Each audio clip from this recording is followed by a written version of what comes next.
You're listening to the Valley Current.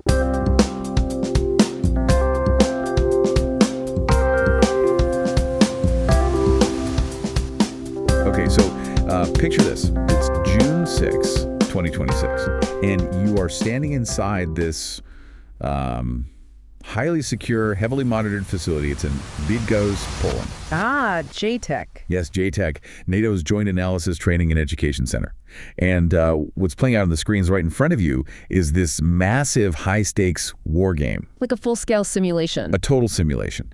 But, you know, it's designed to test exactly how well allied nations can withstand a coordinated multi-front assault. But this is not a simulation about, like, tanks rolling across a border or fighter jets scrambling. It's a completely modern battlefield. Right, it's a modern nightmare, honestly. Yeah. We're looking at this fictional victim country, let's call it Paranza. Yeah. And they are getting absolutely dismantled by a hostile authoritarian neighbor. Let's call the neighbor Karti. Okay, setting the stage, Paranza and Kurti. Yeah. And the scenario throws literally everything at the defenders all at once. So Paranza is reeling from this massive cyber blackout. So the national energy grid is down. Completely shut down. And at the exact same time, there's a major physical flood causing total communications chaos. Wow. And just to ensure absolute paralysis, hackers have completely hijacked their entire banking system. See, the premise of that simulation is, well, it's what makes it so vital. I mean, this isn't just abstract academic theory. No, not at all. JTech modeled this directly on real-world wartime tactics. These are things currently deployed in modern conflicts right now. It's designed to be the ultimate stress test of critical infrastructure, but more importantly, of societal resilience. And the twist in the simulation is what makes the whole thing so compelling and honestly terrifying. Yeah. Because the team playing the attackers, the ones actually controlling Karti, yeah, they were Ukrainian officials. Oh, wow. Yeah. They were using the exact tactics that they have literally seen deployed against their own country. That brings a whole different level of realism to it. Right. So while these simulated cyber attacks were shutting down the power grids and freezing the banks, the attackers simultaneously flooded social media with this massive wave of AI-generated messages. Disinformation. Exactly. These messages systematically blamed every single crisis on the incompetence and the corruption of the Paranza government, while simultaneously, you know, offering to help the desperate residents. Wow. They used this incredibly cruel yet highly effective tagline. It was, Paranza can't help, but Karti does. Oh, that is chilling. It's a textbook, perfectly executed layer cake of modern warfare. Layer cake. Yeah, you know, you have the cyber warfare disabling the physical infrastructure on the bottom, and on top of that, you have cognitive warfare. Right. They weren't just attacking the electrical grid, they were attacking the public's trust in reality itself. Yes, exactly. And when the simulation ended, the results were deeply unsettling for the organizers. According to the panel of judges who evaluated the war game, the NATO defenders barely squeaked out a win. I mean, in 2 of the 3 scenarios, the attackers lost by the narrowest of margins. Which brings us to the actual mission today. Welcome to the deep dive, by the way. Glad to be here. That NATO war game is our starting point today. Yeah. Because our mission is to unpack a really brilliant, highly strategic briefing from Jack Russo.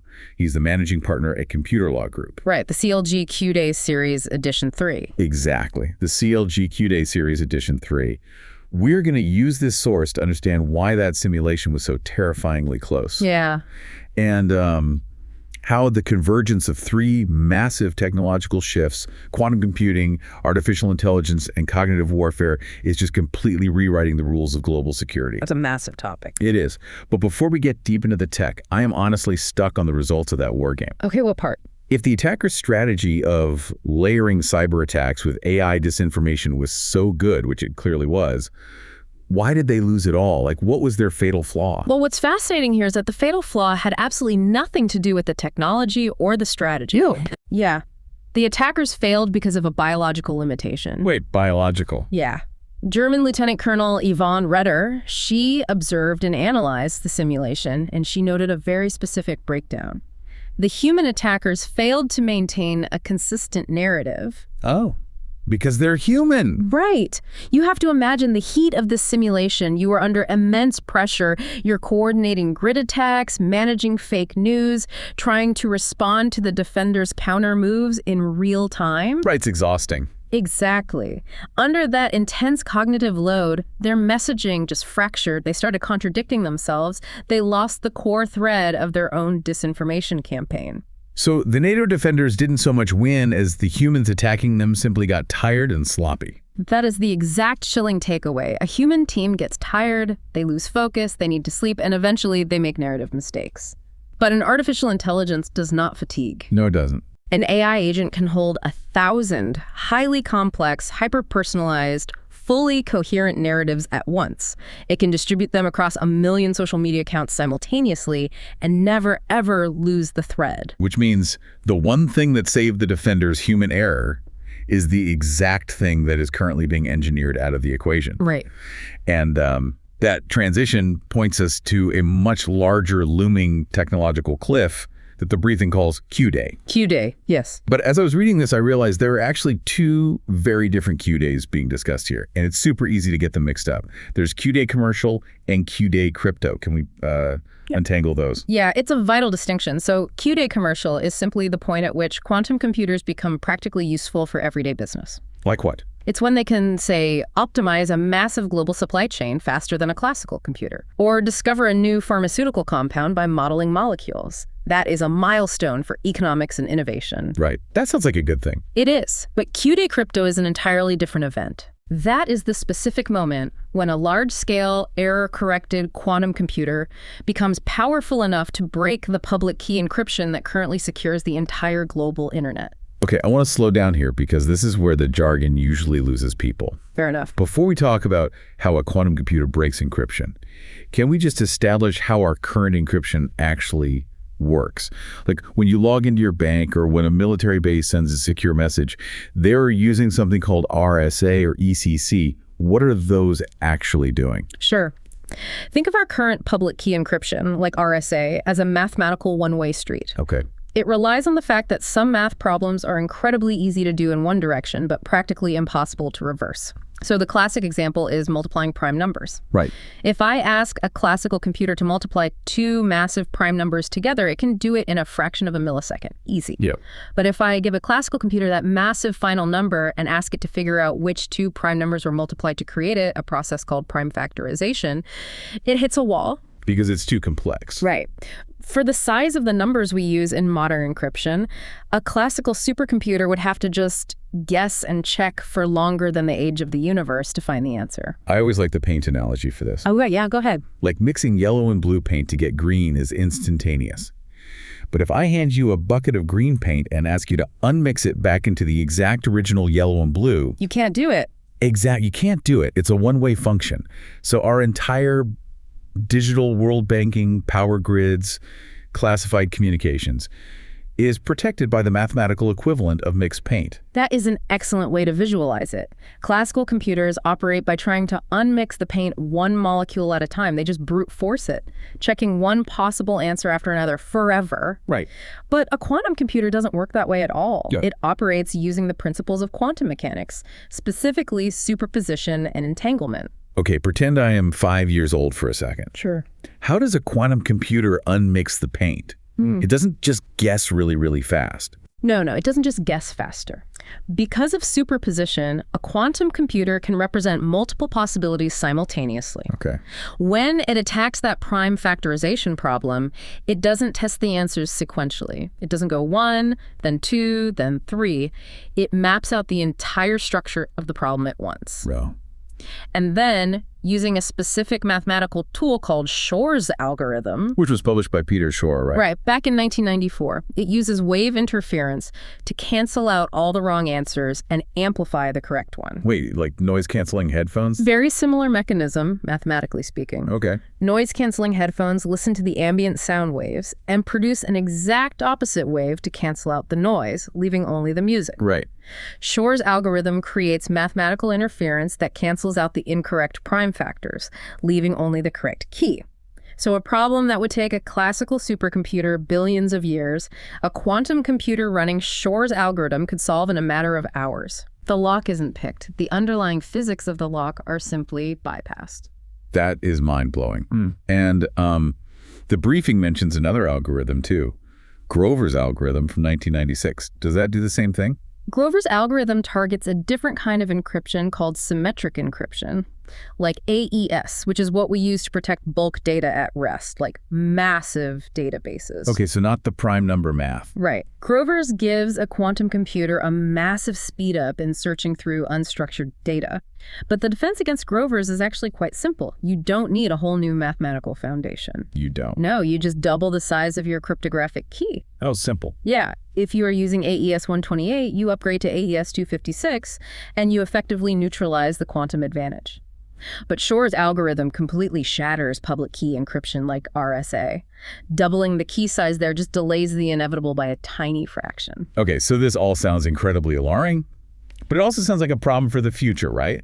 We don't have a quantum computer capable of doing this today. You do not. So why is the briefing treating this as an immediate five-alarm fire? Because of a strategy known as HNDL, harvest now, decrypt later. Oh, okay. Adversaries, whether they are nation-states, state-sponsored hacking groups, or massive criminal syndicates, they know exactly when Q-Day crypto is coming. And they know that data storage right now is incredibly cheap. Right. So they are currently siphoning up massive torrents of encrypted data as it moves across the internet. Let me make sure I understand this. If someone intercepts my encrypted data today, they can't read it. It just looks like digital garbage. Correct. It is totally unreadable. It's like someone stealing a block of ice with a classified document frozen inside. Okay, I like that. They don't have a pickaxe to break the ice today, but they don't care. They just put the block of ice in a giant freezer, knowing that eventually someone is going to invent a heat lamp. Yes. And when that day comes, the ice melts, and they have the document. That is the exact mechanism of harvest now, decrypt later. They are hoarding these frozen blocks of ice in massive server farms. This is why we cannot wait for quantum hardware to mature before we fix the encryption. Because the data is already out there. Exactly. If you or your organization has data that needs to remain secret for 10, 20, or 50 years. Like military intelligence. Or human asset identities, proprietary corporate source code, genetic data, advanced manufacturing blueprints. If any of that is traveling over a network today secured by RSA, the clock has already run out. Wow. The adversary already possesses the safe. They are just waiting for the tool to open it. That reframes the entire timeline. The vulnerability window isn't opening in 2035. It's open right now. Right now. So what is the defense? I imagine the cryptographic community isn't just, throwing up their hands and giving up. No, the defense is well underway, but it is a race against time. In August 2024, NIST, the National Institute of Standards and Technology, finalized the very first post-quantum cryptography standards. Okay, that's good news. Yes. For anyone keeping track, these are formalized as FIPS 203, 204, and 205. VIPs. Got it. These new algorithms do not rely on prime factorization. They use completely different, highly complex mathematical structures, like lattice-based cryptography, which quantum computers cannot easily solve using Shor's algorithm. Great. And to force the issue, the NSA has mandated a hard migration deadline of 2035 for all national security systems to adopt these new standards. But the briefing points out a massive reality check here.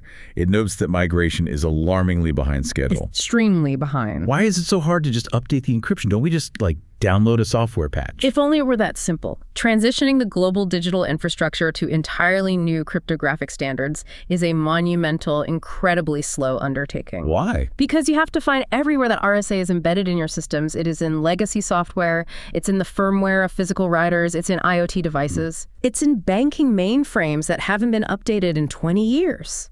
Cryptography is the digital concrete poured into the foundation of our internet. Ripping that concrete out and replacing it while the building is still occupied takes a decade or more. That is a terrifying visual. Yeah. So we have this looming cryptographic cliff, and we're just dragging our feet on building the bridge across it. Basically, yes. But here is where the briefing introduces a new element that completely rewrites the risk equation. Why? Yes, QIS. Because historically, if a nation wanted to crack codes, they had to build massive specialized machinery, right? Right. Like during World War II, the Allies had to build Colossus. Fast forward, and if you want a top-tier supercomputer, you are spending hundreds of millions of dollars. You're building dedicated cooling facilities, employing armies of engineers. Massive capital investment. Right. And quantum computers are even more extreme. They require environments colder than deep space just to function. The barrier to entry was so high that we assumed only superpowers and trillion-dollar tech giants would ever possess one. But that assumption is completely dead now. Because of Quas. Exactly. Quantum as a service is the critical pivot point in this entire threat landscape. It operates exactly like traditional cloud computing, but for quantum processors. Okay, explain that. You have major tech storefronts today. IBM Quantum, Amazon Bracket, Microsoft Azure Quantum, Google Quantum AI. You do not need to buy a $300 million machine. Right. You don't need a dilution refrigerator. You just rent access to theirs. You can rent a quantum computer by the second, by the algorithm, or by the specific computational shot using a standard corporate credit card and an internet connection. It's like the day the rental car company starts offering actual military tanks. That's a great analogy. Like, you don't need a defense budget to drive one. You just need a driver's license and a Visa card. And you don't even need to know how the tank engine works. You just send the API call. Quas completely collapses the capital barrier to entry. Now, let's be entirely intellectually honest about the current state of this technology. The rentable quantum machines available on the cloud today are not cryptographically relevant yet. Okay, that's important to clarify. Right. They cannot run Shor's algorithm against an RSA 2048 key today. They are too noisy, and they don't have enough logical, error-corrected qubits. For context, IBM's roadmap for their Starling system targets around 200 logical qubits by 2029. And breaking encryption requires thousands. Right, exactly. Breaking modern encryption will require thousands of perfectly stable logical qubits. I'm struggling to see why Quas is such a sudden game changer then. Like, if these machines are still inferior to what we need to break encryption, why is the security world panicking right now? Because the pikes are already laid. The pikes. The storefronts are open, the billing mechanisms are established, the API documentation is public, we are watching a pipeline being built. Once the hardware sitting behind those cloud storefronts crosses the threshold of cryptographic relevance, unprecedented computational power is instantly globally distributed. To anyone who can pay for it. To actors who could never, ever have afforded to build a quantum computer themselves.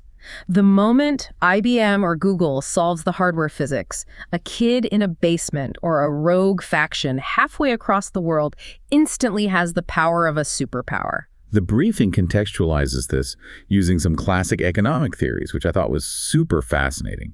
It frames this not just as a tech upgrade, but as a fundamental disruption. Oh, yeah.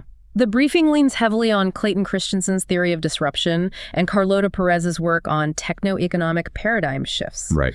Christensen's model perfectly explains what we are seeing. Disruptive technologies usually start out looking like toys. Like digital cameras used to be terrible. Exactly. They are cheaper, more accessible, but initially far inferior in performance to the legacy systems.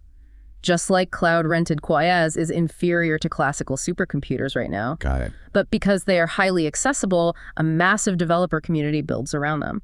The technology improves rapidly until it crosses a performance threshold, at which point it violently displaces the expensive incumbents. And Perez's theory maps out the societal fallout of that displacement, right? Precisely. Carlota Perez maps how these technological revolutions don't just change the tools we use, they completely restructure global financial capital and societal power dynamics. Wow. When the raw decrypting capability of a superpower is packaged into a cheap cloud service API, the global power structure is permanently altered. Which brings us to a really provocative question. Yeah. If Quas gives anyone this level of power, doesn't that completely destroy the framework we've used to prevent global catastrophe for the last 80 years? You mean MAD? Yes, MAD. Since 1945, the most devastating strategic power on Earth has been the nuclear weapon. But we've maintained this strange, terrifying, but ultimately stable peace through MAD, mutual assured destruction. Right. If you launch at me, I launch at you, we both turn to ash, so nobody launches. Why can't we just apply that same deterrence theory to cyber and quantum weapons? Because the physics and the economics of the weapons are entirely opposite. Deterrence theory, which was developed by strategists like Herman Kahn and Thomas Schelling during the Cold War, relies on a few very specific stabilizers. Okay, what are they? First, you need certainty of devastating retaliation. Second, you need a clear return address. Meaning if a missile hits you, you know exactly whose silo it came from, so you know exactly who to shoot back at. Right, that makes sense. And third, the weapons themselves are incredibly difficult to hide. Yeah, building a nuclear bomb is like trying to build a massive oil refinery in your backyard while keeping it a secret. It's impossible. It's enormous. It requires highly refined fissile material. It requires a vast, specialized industrial base that emits heat signatures detectable by satellites. And you have to constantly evade international inspectors from the IAEA. Exactly. There's a massive physical barrier to entry. That's why we have 9 nuclear-armed states, not 90. But when we look at the convergence of cyber, quantum, and AI, every single one of those stabilizers vanishes. Literally all of them. All of them. Cyber capabilities are cheap. They're inherently dual use. The exact same code you use to stress test your own network can be weaponized to attack an adversary's network. Right. There is no international non-proliferation treaty for mathematics. You cannot send IAEA inspectors into a server farm to look for malicious algorithms the way you look for uranium centrifuges. And the return address problem is the nail in the coffin for deterrence, isn't it? Oh, absolutely. If someone orders takeout on their phone, nobody looking at their house from the outside knows what they just ordered. If an adversary uses CAW and an open weights AI model to attack a grid, they can route that attack through 100 proxy servers. The attribution problem in cyberspace is catastrophic for deterrence. If a nation's power grid goes down, the forensic process to determine exactly who wrote the code, who deployed it, and who ordered its deployment, that can take weeks, months, or it might never be definitively proven. If you cannot prove who hit you, you cannot legitimately threaten retaliation. And without the credible threat of retaliation, deterrence completely collapses. I hear all of this, but let me push back hard on this comparison for a second. Go for it. A massive power outage or a frozen bank account is a terrible day, maybe a terrible month. But it is not a nuclear fireball. A cyber attack cannot physically vaporize a city. True. It doesn't leave behind radioactive fallout for 10,000 years. So how can the briefing position this as a true substitute for nuclear power? That is the essential counter-argument, and to the briefing's credit, it addresses it completely impartially. It acknowledges that a cyber attack is often reversible. If a grid goes down, engineers can eventually reboot the systems. Right. If data is corrupted, you might have offline backups. A vaporized city, as you said, is permanent. Furthermore, there is a psychological threshold. No cyber attack in history has yet directly caused mass kinetic casualties. Right, the cyber Pearl Harbor is still hypothetical. Exactly. And nuclear deterrence does remain robust for its specific purpose. Man still prevents existential state-on-state annihilation. A line of code cannot physically occupy territory the way a battalion of Marines can. So it's not a one-to-one replacement for a nuke. We aren't saying code equals plutonium. No, it is not a direct replacement. It is a substitution and a very dangerous augmentation. The threat highlighted in the briefing isn't that a cyber weapon mimics the physical devastation of a warhead. The threat is cyber-enabled societal destruction. Okay, break that down. Think about it this way.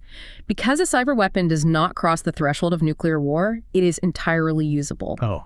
Nuclear weapons are useless for anything other than absolute leverage because you can never actually fire them. Cyber weapons are deployed every single day. They operate in the gray zone. Yeah. Below the threshold of an armed military response. Exactly. An adversary can deniably, repeatedly attack a nation's power grids, water treatment facilities, hospital networks, financial clearinghouses. They can inflict strategic, paralyzing harm on a society, eroding public trust, and causing immense economic damage without ever dropping a single bomb.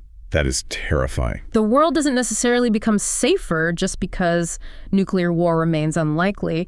It becomes vastly more turbulent because the power to cause strategic national level chaos is suddenly democratized.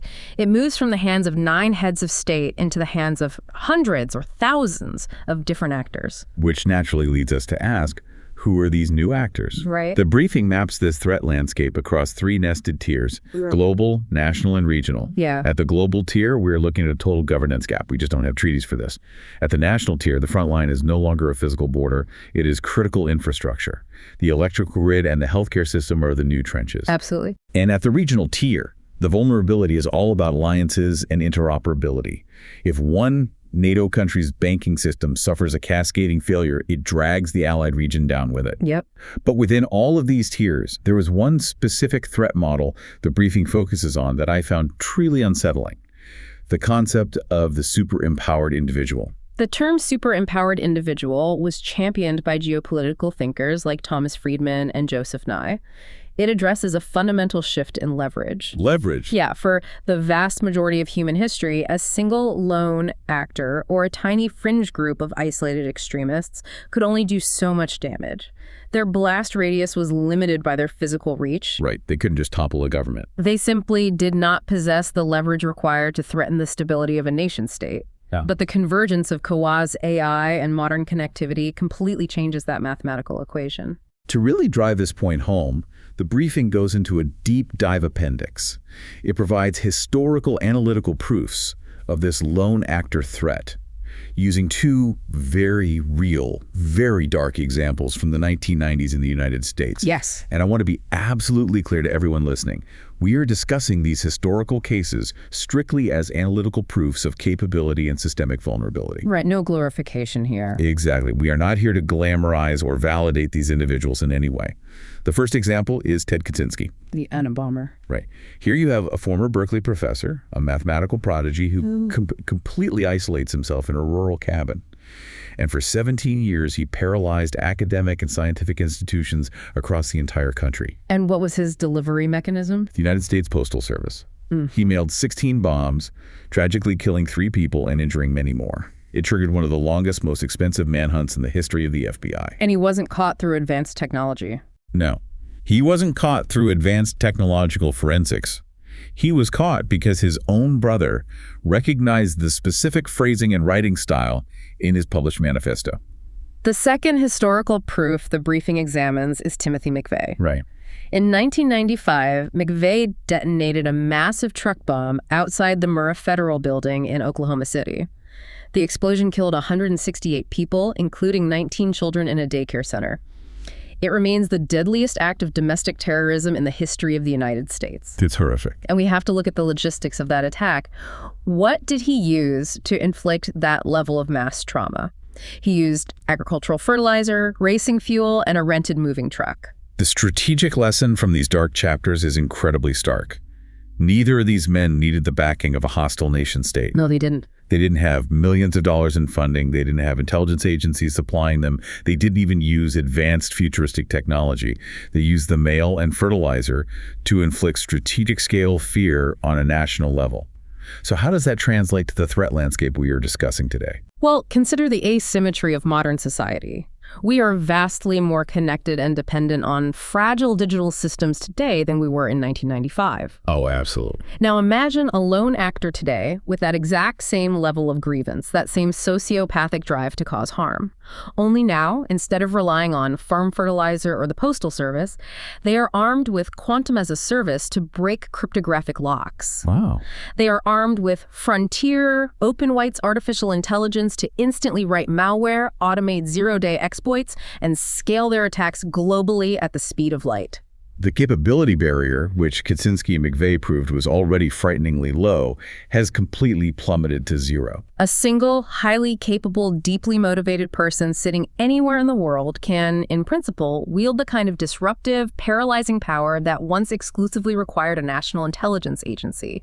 They are superempowered. If all it takes is one superempowered person with rented quantum power to cause chaos, how do they actually mobilize? Like, they need a narrative, they need a spark. And that brings us to the most insidious part of this convergence. Cognitive warfare, and something the briefing calls the AI veneration engine. Right. We talked earlier about how AI doesn't just write malicious code, it scales disinformation.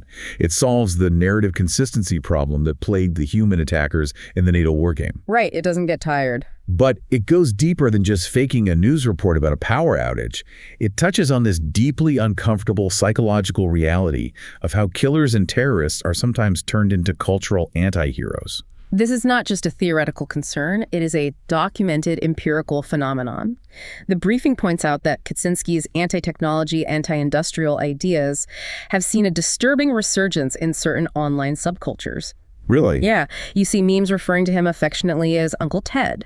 You have communities using the slang of being Ted-pilled, signifying an awakening to his worldview. It creates this incredibly dangerous blur between ironic, edgy internet humor and sincere, radical extremist ideology. That is so unsettling.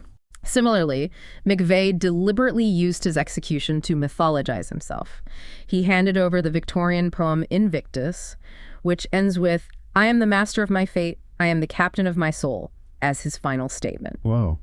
He was actively framing himself as an unbowed martyr to anti-government extremists. And the briefing doesn't just mention this as a cultural observation. It brings in actual sociological science to explain why this happens and why it is a systemic vulnerability. It delves into the media contagion literature.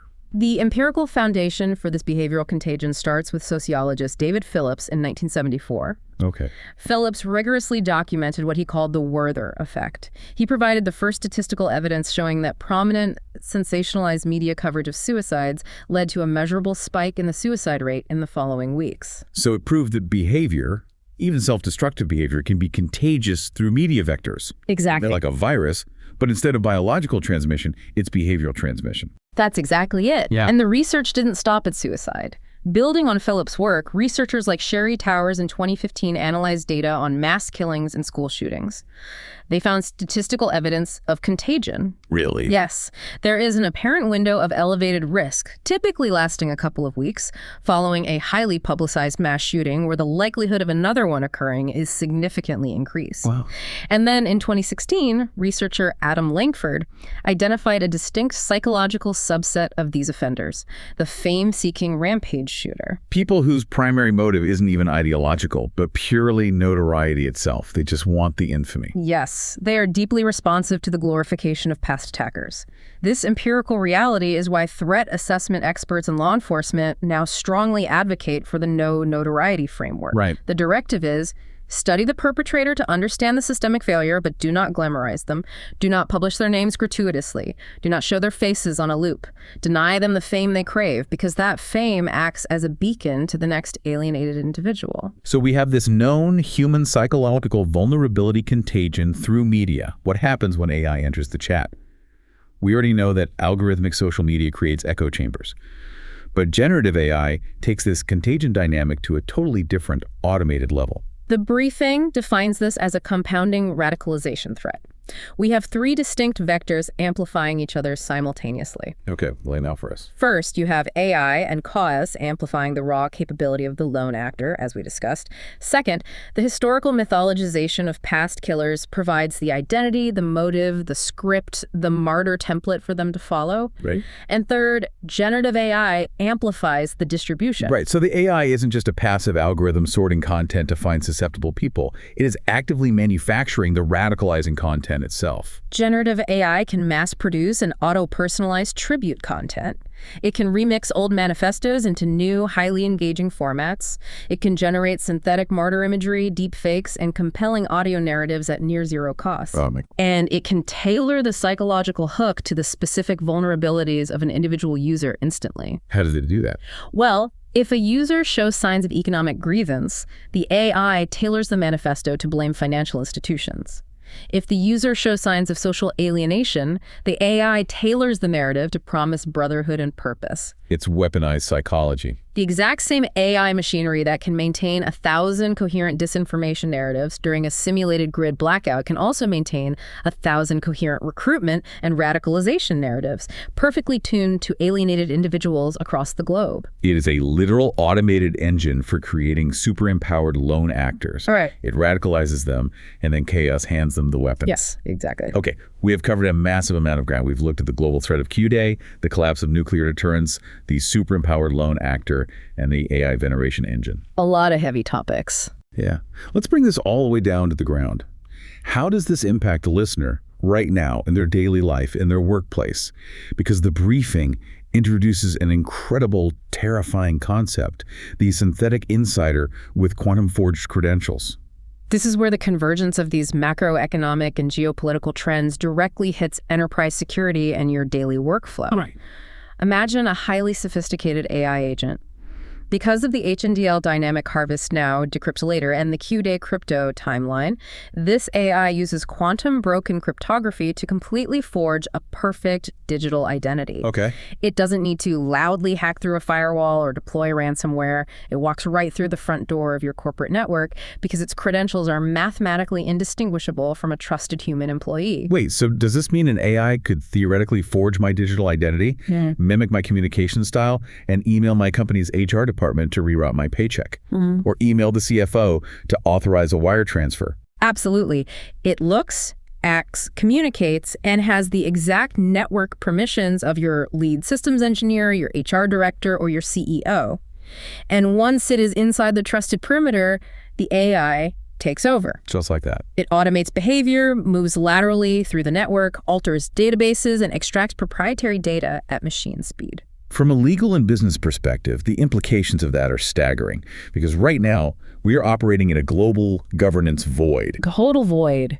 The briefing points out that the Tallinn Manual is currently the leading scholarly work on how international law applies to cyber operations. But it is entirely non-binding. It's an academic framework.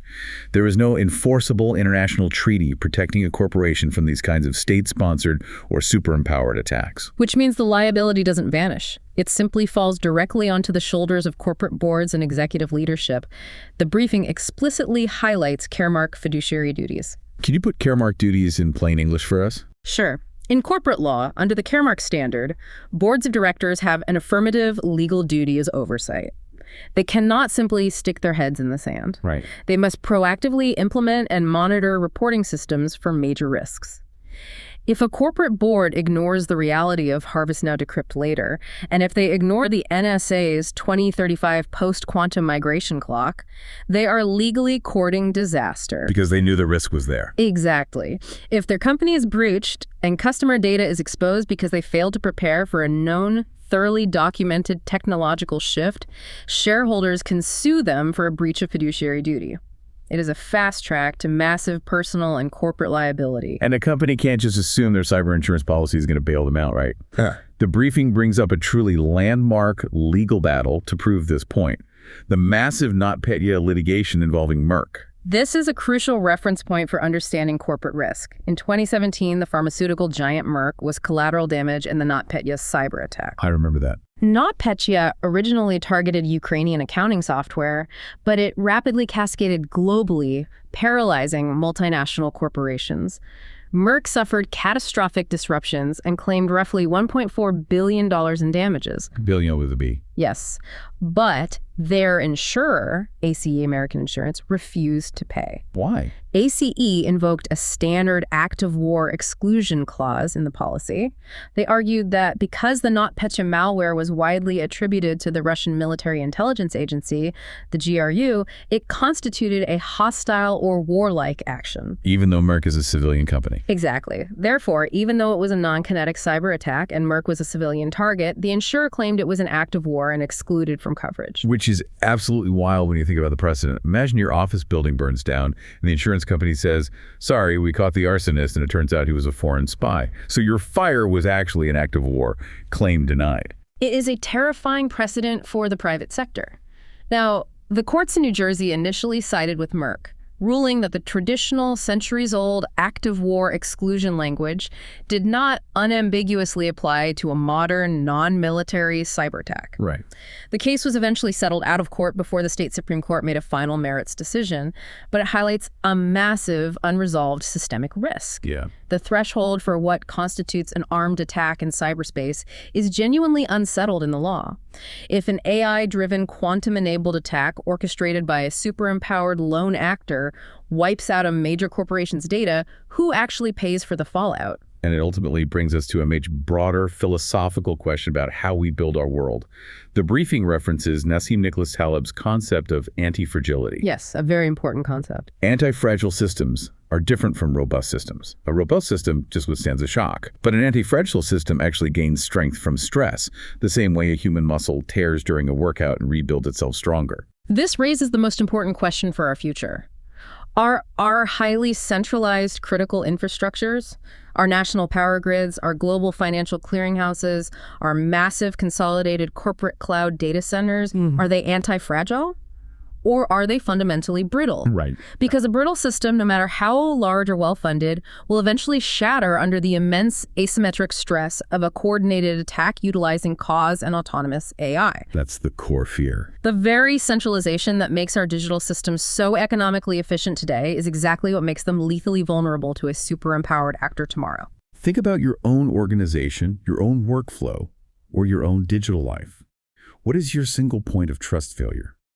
Where is the hidden brittleness in your routine?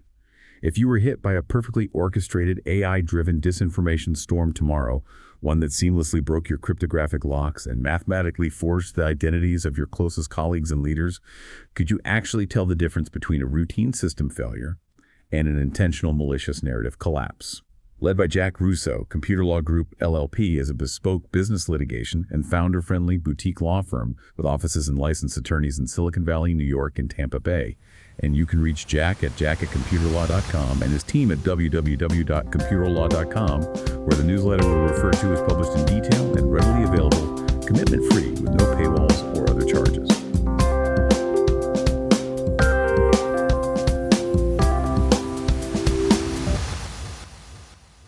Tune in next time on The Valley Current.